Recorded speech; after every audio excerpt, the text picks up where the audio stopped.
Blessings, beloveds. Welcome back. Anastasia, Cosmic Astrologer, with you guys again. Feeling quite inspired to talk about one of my absolute favorite goddesses, absolute favorite asteroid, Urania, which is comes from the Greek word Urania, which is sky. So she is a magical asteroid goddess. There's not a lot of documentation about her. It's hard to find a lot of material on her, but we know that she is one of the nine muses. So there are nine muses, and that within itself is not a coincidence, because it has been said that first of all, she was born from Zeus. Zeus was her father, and her mother was Mnemosyne or Mnemosyne, depending on how you pronounce it, which is a Greek word, which basically means memory. And so Mnemosyne is also a goddess. And when she actually hooked up with Jupiter, just to use, basic language, she spent 9 nights, 9 consecutive nights with Zeus, Jupiter. And in that time, she gave birth to the nine muses, and Goddess Urania is one of those muses. So the word music actually comes from the word muse as well. So does museum, for example. So she is a very prominent goddess, particularly in the charts of people who are either working astrologers, aspiring astrologers, and or just people who are interested in astrology. People who, when I say interested, I don't mean just kind of having a basic sort of well, I suppose a basic kind of interest or inquiry where somebody might be interested in what's my sun sign. That's not what I'm talking about. I'm talking about people who would have like a really fairly serious and committed and deep interest in the beautiful teachings and wisdom of the stars, the cosmos, astrology. And she connects to cosmology, she connects to music, the arts, she connects to astronomy, astrology. She was, when you see her depicted in art, you always see her with a rod, a pointer in her hand, and a globe in her other hand, and she's basically pointing to the spheres, the stars, the sky, etc. So I personally have a very strong resonance with her, and I always have in this life, perhaps many other lifetimes too, because she's actually conjunct my Venus. So she's right there, like literally exactly on my Venus, which is also opposite my Pluto. And very simply put, that's just a translation of, well, if Venus is the goddess of love, which she is indeed, and Urania is the goddess of astrology, astronomy, the stars, cosmology, art, beauty, dance, etc., then what do I love?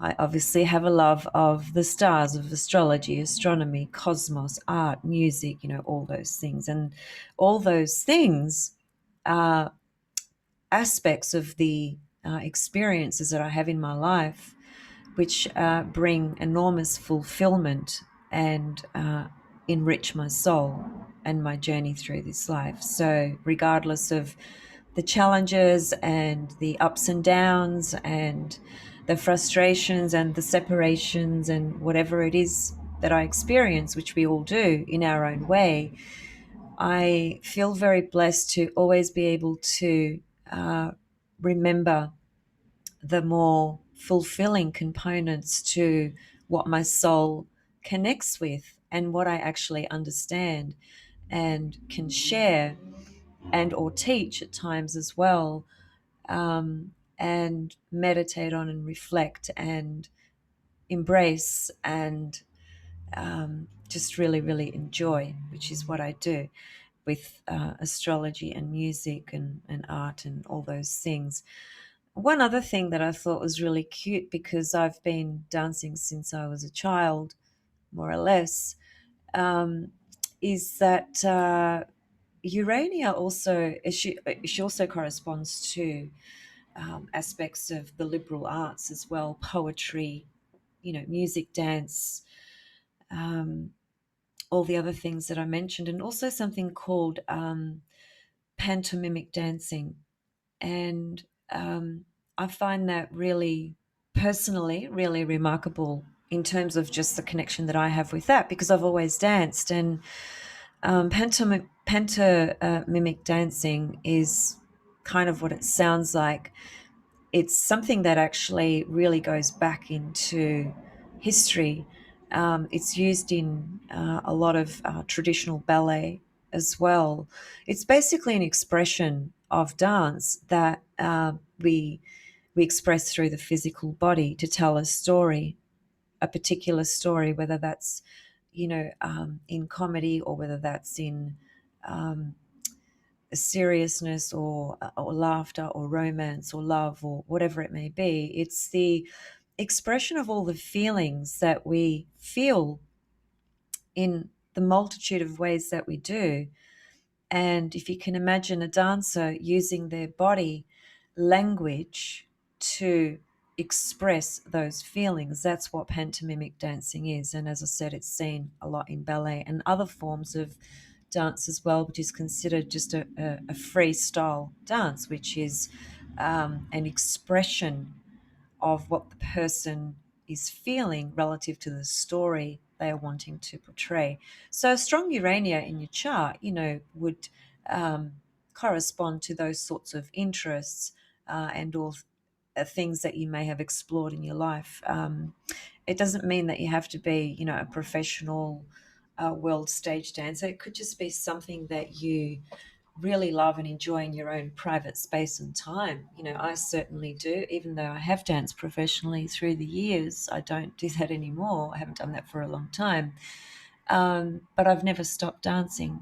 I still dance in my own space, in my own living room. A couple of times a week I have to dance. And it's a way of feeling that beautiful, blissful, ecstatic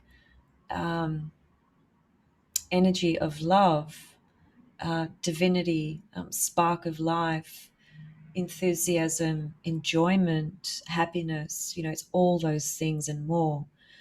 And it's a vehicle of release and expression and joy. That's what dance is, in the myriad of ways that it is also expressed. There's many different styles of dance. So, needless to say, Urania being conjunct my Venus, which is in Pisces, certainly corresponds to dance, astrology, and the love of all things that Urania speaks to. As I said, she is one of the nine muses. Her parents, one who corresponds to memory, and Jupiter, who is the god of wisdom. We can even, look at those components of myth and just relate that back to the gifts that actually Urania represents. She's a pretty outstanding asteroid goddess. It's her level of gifts is pretty extraordinary. It's not basic sort of expressions, if you like. It's really really beautiful expressions of fields that historically have been components of what has inspired us through music, art, literature, poetry, astronomy, astrology, and the like. So she's a very, very important goddess. Subjects like mathematics as well, abstract symbolic language, are all things that correspond to this beautiful, beautiful goddess. I just want to read what Demetra George says about her. She doesn't have a great deal to say, but she has a few comments, and I think they are worth contemplating and reflecting on. Urania, which also means the heavenly one, because Urania is in Greek means the sky. So, of course, she's the heavenly one, right? Represents the principle of inspired knowledge. Mythologically, Urania was one of the 9 muses from whom we derive the word museum, whose tasks were to serve as sources of divine inspiration for their respective spheres of knowledge. Urania presided over the domains of astrology, astronomy, music, and number, as in numerology, numbers, maths, etc. Associated with the harmony of the spheres, she gave birth to the great musician Linus, inventor of melody and rhythm. Urania's symbols are the celestial globe and the compass, the instruments that she uses to measure the heavens. In the Tarot, Isis Urania is the woman depicted in the star key. She symbolizes truth gained through meditation, as well as the ability to bring wisdom and insight into one's creative work. Astrologically, Urania represents the principle of cosmic knowledge. She is a deep thinker who draws upon her inspiration to uncover mental treasures. In her search for celestial truths, Urania uses her mental astuteness to probe both the microcosm and the macrocosm. In chart analysis, a prominent Urania indicates an affinity for astrology, astronomy, music, more theory and composition than performance, generally speaking. That, although that wasn't the case for me personally, because I literally have been dancing all my life. She also corresponds to pure sciences, mathematics, measurement of numerology. The Urania personality type is an introspective type of individual, very, very thoughtful and serious in their demeanor when it comes to deep contemplation and reflective processes with intuition, wisdom, insights, etc. So, yeah, she's a very inspiring goddess without question.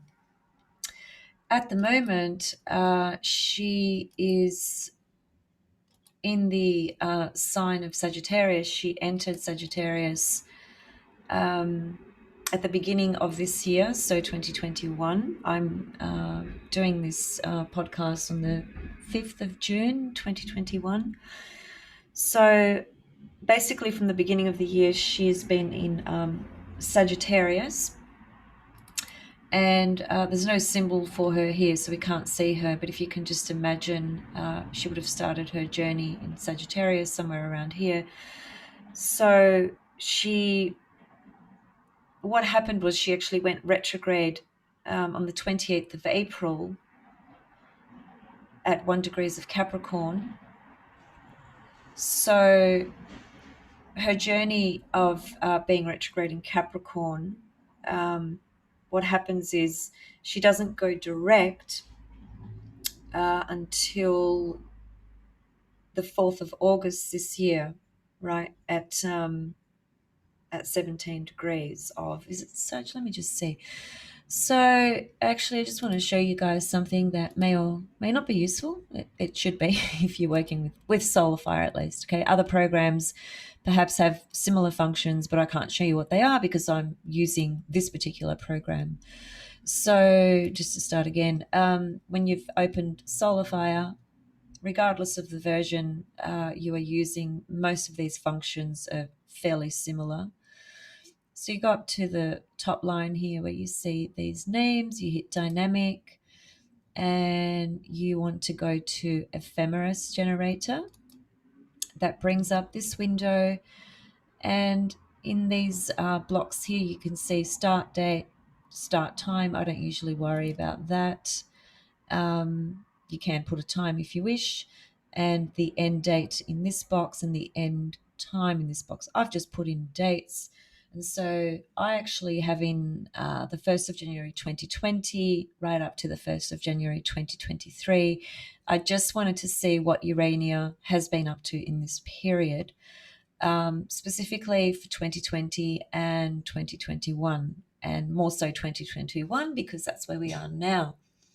So what you can set up with this is when you hit start, it starts to mathematically calculate for you the position of whatever you have actually put into the settings of what you want to see. So it's literally like an ephemeris. Well, it is an ephemeris, but it's a digital ephemeris, right? Because it's in the computer. So if you've got a book, it's exactly the same thing, okay? Except the computer's just calculating it for you. And as you can see, it took about maybe 3 or 4 seconds to mathematically calculate the position of, well, I'll show you, of all this and more, because if we keep scrolling, you can see there's, I have like a lot of asteroids in here. Okay, so what's happening here is that you go to the left hand side, you can see the date 1st of January 2020. This is based on GMT, 0 hours, so UK, basically London. And on the top column here, you can see what I've actually put in. You can actually adjust this with whatever planets or bodies or asteroids you want to have in this ephemeris, and you can continuously adjust it. It's not that you adjust it once and then you have to have the same thing. You can adjust it as many times as you like, take things in, add other things, take things out, etc. And so here I have, you can see the moon. So this is the column for the moon. So this is how you would read it. You'd look at, and fortunately, for those that are not 100% familiar with all symbols, it gives you the name. So it tells you, I think most of us know what the symbol of the moon is, and the sun at least.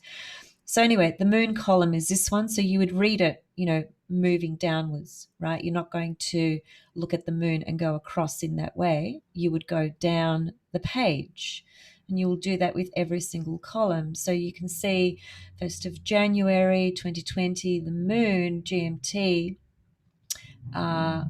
was at 16 degrees of Pisces, for example. So 16 degrees, the number 16 is the degrees. The Pisces glyph is in the middle. This is where you have to know your astrological glyphs. And the other column, or other numbers in this column rather, correspond to minutes. So we're looking at 16 degrees of Pisces, 8 degrees minutes, okay, in terms of where the moon was at that time, and date, month and year, day. So that's how you read this, okay, in very simple terms. And you can see that it shows you when planets go direct or retrograde. So if we go across here to the column of Uranus, so you can see the name Uranus, there's a symbol. Uranus on the 1st of January was at 2 degrees of Taurus, 41 minutes, and it was already retrograde at that time. We'd need to go back to see exactly when it went retrograde. I just can't quite remember now what the date was, but we can see from this column that it was already retrograde. And given that Uranus stays retrograde for about, 4 months of the year, I think it is 4 or 5 months, we can roughly estimate that this is, obviously the end of the retrograde cycle, because if we look down this column, you can see the letter D, right? And that is at around about the 12th of January, for instance. I've just gone over to the left here to see what date that was. So I can see from this that about the 12th of Jan, that transiting Uranus actually went direct. That's what the D is. The R is retrograde, the D is direct. So this ephemeris shows you when planets or bodies are moving direct or retrograde in their movement. Now, if I just continue right at the bottom, you've got these arrows, and you can I'm just clicking the arrow to swipe this ephemeris to the left, because I want to get to the column of Urania, which is just here. So let me just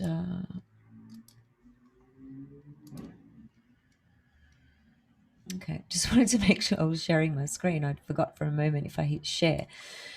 Okay, so here's the column for Urania. The number up the top, which you see, which is number 30, is the astronomical identification of this particular body. So it's Urania is called asteroid number 30. Okay, so just in case you're wondering what those numbers are on the top of the names, that's what they refer to.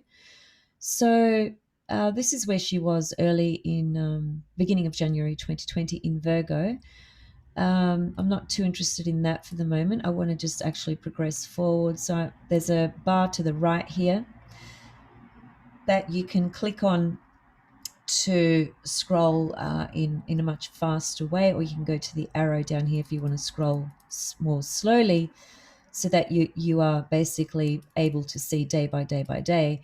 If you go like this, hold that bar to the right, that little square, and hold it with your arrow by left clicking on your mouse, then you can just move through months or years or whatever in a second, right? So anyway, I want to fast forward to, I've gone a little bit too fast, so let's just back up. Where are we? Okay, so you can see here she's in Sagittarius. So by the 9th of April, she ingressed into 0 degrees of Capricorn. So that was earlier this year.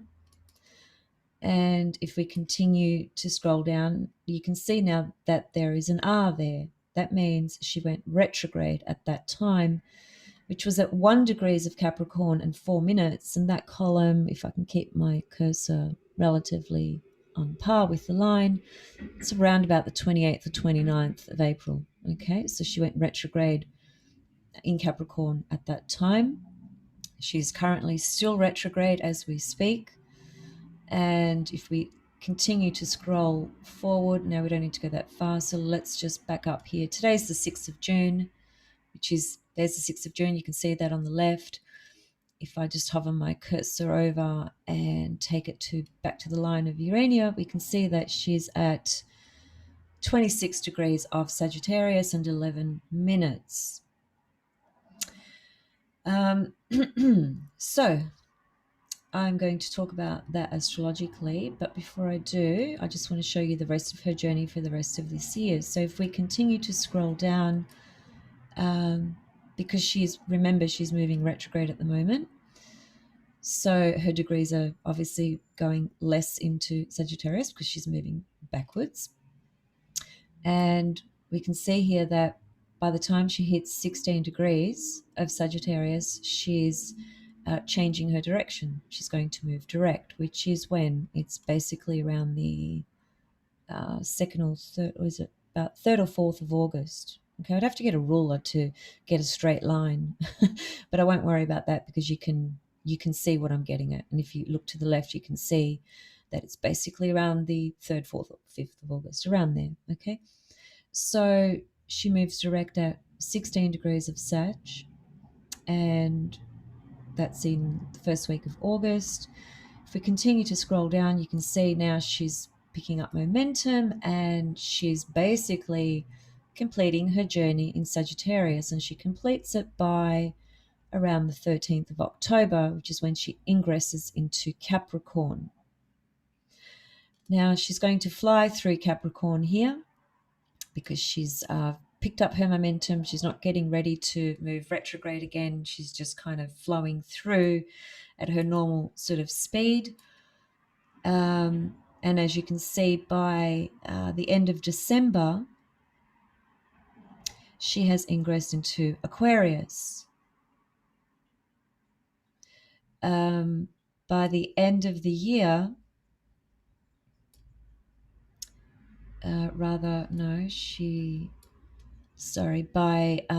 by February, she has ingressed into Pisces. And by, I think it's, is it April? Yeah. By mid-April next year, she gets back to the beginning of the zodiac, which is Aries. It's an interesting journey to follow the asteroids in terms of when, where they are in the their cycle of the zodiac itself, right? Because each sign is speaking to components of our psyche, our psychology, our evolution, our experiences, what we are integrating at any given moment, and just the nature of the developmental cycle as we go through around the zodiac with every single planetary body or point. There's a cycle that's unfolding within every planet as it travels around the zodiac, right? In actually quite a few different levels. And the first one to identify is, well, if Urania ingresses into Aries in April next year, which she does, well, that marks the beginning of a brand new cycle again relative to all things Urania and the journey that she's going to take us through for the next 4 years or so. So it is a very fascinating thing to observe astronomically and astrologically relative to your birth chart. And with Urania, it's an interesting journey to observe and consciously integrate and work with, because she is the goddess of astrology and astronomy. And if you are a aspiring astrologer, whether that's for personal or professional reasons doesn't matter, but if you are seriously deeply into wanting to work with astrology and continuously evolve and learn through it, following the cycle of Urania, I would think is actually a very significant cycle to be observing as she's transiting around your birth chart. Because regardless of where she is, she's always going to represent things to do with astrology, art, music, poetry, all the things that she corresponds to. But let's just stick to astrology just to kind of point it towards something. If you are studying, learning, working, practicing astrology, whatever branch of astrology, it doesn't matter if it's sidereal zodiac you use, tropical zodiac, whether it's evolutionary astrology, Hellenistic traditional astrology, medieval, there are so many levels, right? Esoteric astrology, of course. It doesn't matter which platform you are primarily working with. You can integrate this journey of Urania in your observations and work with her consciously as she's transiting around your chart, specifically for what? For actually helping you intuitively work more deeply with the content that you are studying, learning, and exploring. Meditating with Urania, in inviting her into your space, let's say, inviting her through your intuitive faculties, right brain, and wherever she's transiting in your birth chart, it is that house, which is an area of life that she would be activated in. And she represents what she represents, so that does not change. But depending on the location of where she is transiting in your chart, that is the way through, you could say, in which you would engage her. It is through that house, whatever that house symbolizes and corresponds to, that's how you would invite her in.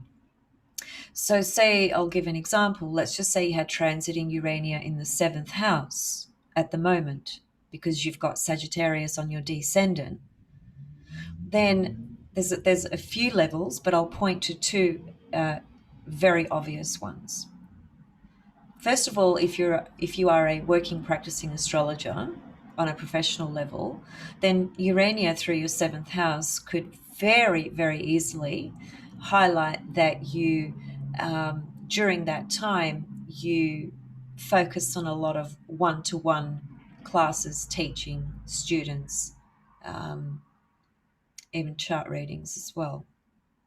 You're doing a lot of one-on-one work that holds that astrological insight, intuition, wisdom, vibration from the goddess Urania. If you are a a student who is at very perhaps, well, actually, it doesn't matter whether you are in early stages of your study or whether you are in advanced or intermediate, it actually doesn't matter. Urania transiting your seventh house could describe actually drawing into your experience at that time, doing some one-on-one work with an astrologer who acts as your mentor during that time. That's another example, right? So this is how to think of Urania as she's transiting around your birth chart. Think about what that house corresponds to.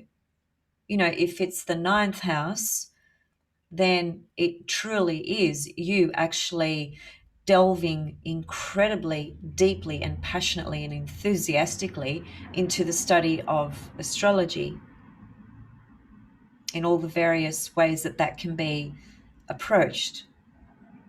If Urania is transiting your eighth house, then that's exploring very deep occult esoteric components of astrology, let's say. If it's the 11th house, then it would be you perhaps participating in some type of group learning. So you end up hooking up with a group that meets up once a week because you are all studying astrology. That could be a structured environment, very specific course aligning with a very specific school, or it could just be a very casual setup where somebody who's fairly experienced in their astrological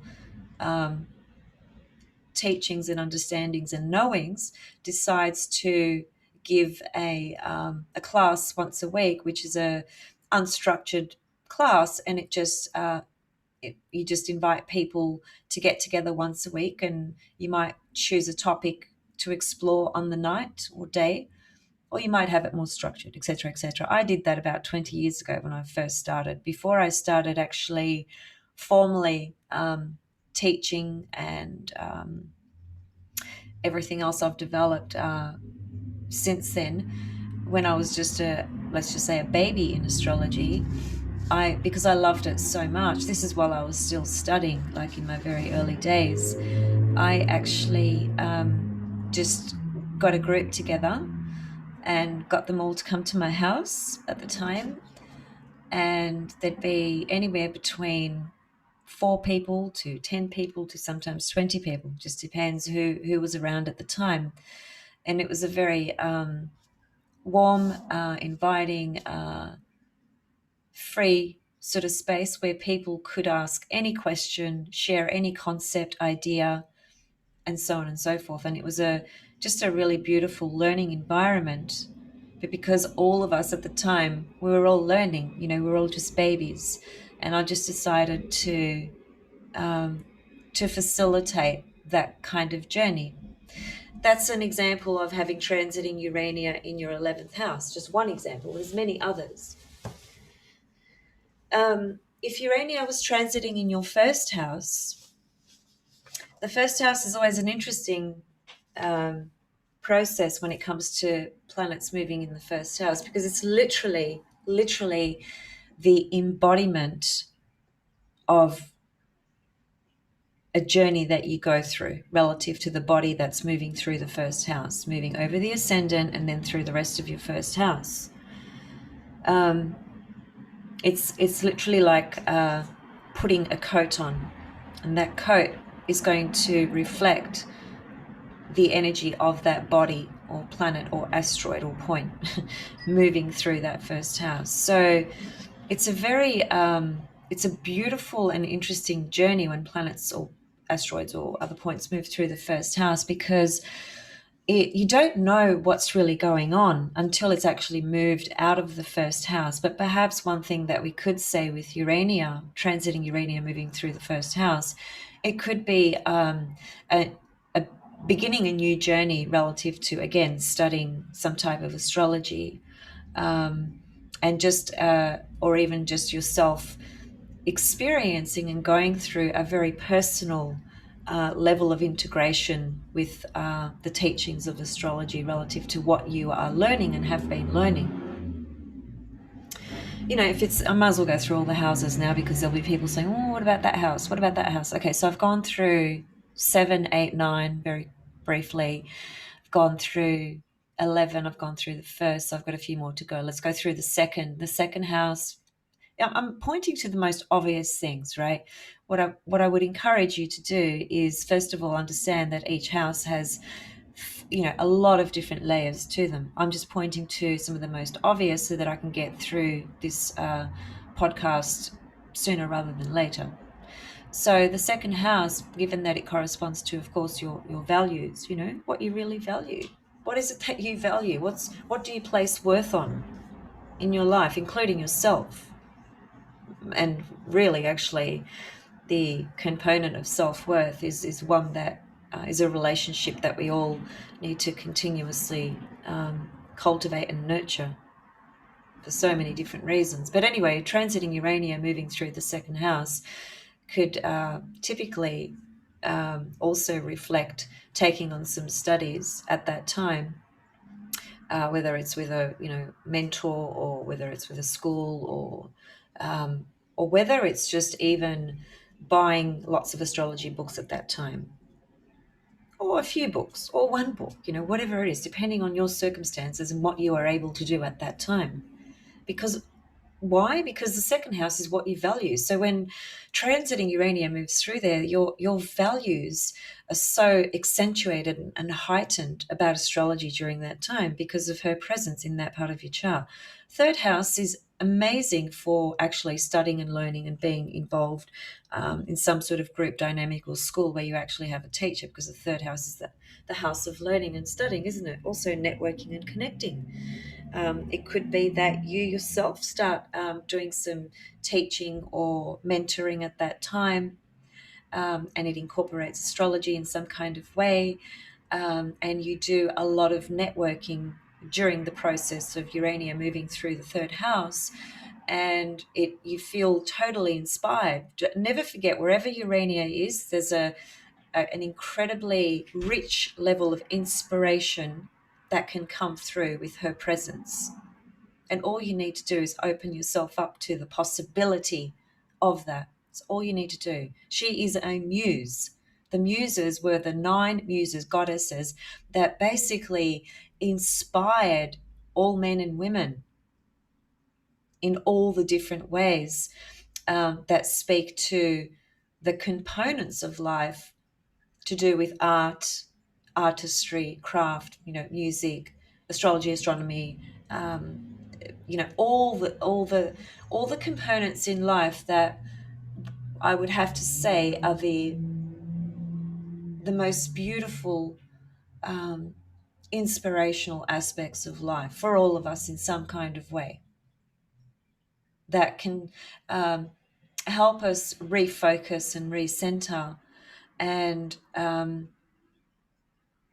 kind of forget for a moment, the nature of reality when it is extremely difficult, such as the times that we are in now, for instance. Because, again, like I've said numerous times, with the power of technology, the amount of information that is exposed and is circulating and is at times purposely manipulated and so on and so forth. We are just bombarded with way too much, okay? And so on an everyday sort of level, especially with how difficult things are at the moment, we can just so lose sight of inspiration and spirit and intuition and magic and imagination and those fields of all those things which provide deep inner fulfillment in our journey, regardless of what may be appearing externally. And this is a way to think about Goddess Urania. This is the sort of vibration that emanates from her. Fourth house, well, that could be like going into a time of withdrawing from the world, because it's the fourth house. It's the home, literally your home, but it's also the inner life, the soul life, as is all the 3 water houses correspond to the soul in different ways, but they all connect to the soul. So fourth house can be, withdrawing from the world, whether that's imposed by circumstances or whether that's chosen through one's own free will. So Urania moving through the fourth can be a time where you just withdraw, isolate, and go into deeper sort of experiences with your own study. And it could also be a journey where you activate and access perhaps material and information that could speak to lineage and ancestral lines and bloodlines and things like that astrologically. You could be researching and looking into those sorts of things more deeply. For example, fifth house, well, that's the house of enjoyment and many other things, of course, as well. And because it's the house of children, could be that you've got a child, whether they're in their teens or young adult, maybe you are at an age where you have young adult children or teenagers, and they end up being the Urania. They end up showing an interest in astrology. That can happen very easily. If you don't have children, it can just be a hobby that comes into your life really passionately at this time. And so it becomes this really playful, creative journey that you can have a lot of fun with as well. Sixth house, that would it's again, I'll say this again, there are many, many, many more levels to each house that I'm covering, right? And I would encourage all of you to think about that, reflect on that. Sixth house, because it corresponds to technique, improvement, self-improvement techniques, methodologies, working on your craft. Well, Urania through the sixth house could be just developing techniques that you're working on. If you're at that level astrologically, it could be that you decide to become really disciplined with your dedication towards astrology. And so you create this very specific kind of routine, if you like, where you set aside 5 hours per week to put your energy and focus, into your studies, right? Or it could be that you just get extra work at that time. If you're a working paid astrologer, you could just find that you end up getting more work during that time. There's obvious correspondences here. And finally, because I've spoken about every other house now, the 10th house, well, that's your public self, isn't it? That's your vocation, career, life path, public self, social self, social status, and where you are standing at the moment with all of that. So that could be, if you're a working astrologer, for instance, that could be you just gain more recognition at that time when transiting Urania is moving through your 10th. Could be that you end up hooking up with somebody else and you work together, or you do some extra work for somebody else in some kind of way, and that leads you into a higher sort of level, if you like, relative to your own authority and structure around that.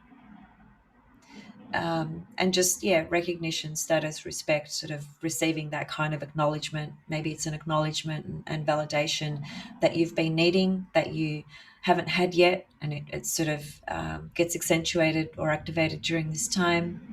Or you decide to go, you've been practicing astrology, you're in the closet astrologer, so to speak, and you finally decide to come out and be public with it. Ninth house, by the way, when Urania is moving through the ninth, that because the ninth house corresponds to publishing books, that could be that you've been working on a book and it gets published while transiting Urania moves through the ninth house. And when transiting Urania is in the third house, you'd be writing the book. So those are some things that you could think about. They're just basic kind of pointers to hopefully inspire you to sort of start playing around with the journey of transiting Urania through the chart and what that might be showing for you, and how you can connect with that consciously and really activate, like truly activate that level of inspiration that we can so easily disconnect from or forget, or it takes a back seat, if you like, because it seems that the stress of life at the moment is just sort of overshadowing and filtering and coloring, all of life and what life looks like, and we can get so lost in that, and that's where we can lose inspiration, and it's devastating. It's devastating for any of us to lose contact with that deep level of inspiration, of what inspires us deep from inside our heart and soul. And yeah, Urania can reconnect us with those sorts of things. So the other thing, just quickly before I go, um, I feel that the reason I was inspired to do this talk today is because uh, I too, feel bombarded by the nature of reality at times. I'm human, just like everybody else. And we are in complete lockdown here, and we've gone to the second week of that, and it could be extended even more. And it's pretty shitty around here at the moment. It's like everything is just everything is controlled, and it's you cannot go anywhere without your identification need to be shown. They've I mean, literally, when I walked into the supermarket today, they asked me for identification and phone number and, all this stuff, just because I'm walking into a supermarket. It's pretty, yeah, it's pretty interesting times. So anyway, I was just kind of reflecting on the goddess asteroids today a lot, and then I tuned into Urania, which I tend to do, relatively frequently. And I thought, well, let me just have a look at where she's at the moment. And by looking at that, it inspired what I've just shared with you guys. So I guess the other thing before I leave is that, she's late Sagittarius, and she's already been squared by Neptune, at some stage this year. And again, she's going to move closer to that square again because Sagittarius squares Pisces, right? Uh, and so Neptune, I feel, in even those squares are generally more, they tend to provoke what would be, I suppose, considered as conflict or challenge. But they also promote change. Let's not forget that. Um, I don't see that transiting Urania squared Neptune as being a conflict as such. I think if it was to be looked at through a level where the person was not able to tune into the full potential, it would probably speak to somehow not really tuning into your intuition and feeling more confused, allowing confusion, Neptune, to kind of take over, as it were. That would be the only thing I would sort of suggest, perhaps. But overall, it's, Neptune is, the body that corresponds to divine source creation, to all things, spirit, cosmos, cosmology, the star, everything, right? Intuition, imagination, all the beautiful components of life that really are things that can never be taken away from us, right? They can't. Can your imagination be ever taken away from you? Even if we are in complete lockdown, which we are here at the moment, well, nobody can tell me how I can feel, or what I can imagine, and what I can create out of that experience. Nobody can take that away from me, right? So these are the things that I feel we need to just connect with more, especially at times, especially at very difficult times like this, to remain somewhat centered and connected to life, to the essence of life, really. So, and also, Urania this year being in traveling through the archetypes of Sagittarius and Capricorn, Well, we know that Sagittarius also connects to astrology, ninth house, it's ruled by Jupiter. So it corresponds to wisdom, expansion of consciousness, right brain intuition, seeing the bigger picture, right? So Urania in Sag is a beautiful journey. And in Capricorn, I guess we can think about it more from the esoteric components, and also remember Capricorn has there's the goat that is the animal, the goat, on the earth plane. There's the goat that's depicted climbing those incredibly steep mountains, which is a direct symbolic reflection of just how hardworking Capricorns are. Like if you see those mountain goats climbing those incredibly steep mountains, it just looks like it's impossible to do, and they do it, and they'll just take their time. They'll just work at it. That's what Capricorns do. At best, that when that's operating in a very healthy way, that's a really wonderful quality of Capricorn, right? And then we have the sea goat, which is also another symbol for Capricorn, which is more the feminine, intuitive, magical level of Capricorn at a more esoteric level. So given it's Urania that's moving through Capricorn this year, we can say that she brings that level of inspiration through those higher components of Capricorn on that esoteric level, which really is about wisdom. That's what it's about. It's really about wisdom. So Urania this year has been traveling through two archetypes that both of them correspond to deep processes of learning and wisdom that can connect us to seeing the bigger picture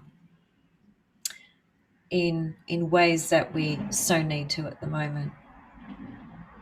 So need to. So, yeah, okay. Hopefully that was useful for you guys, and I'll be back soon with something else for sure. And thanks to some of you who contacted me about my Venus workshops that I have available for purchase as audios, audio files. I'm going to start working on the next Venus workshop probably next week, actually.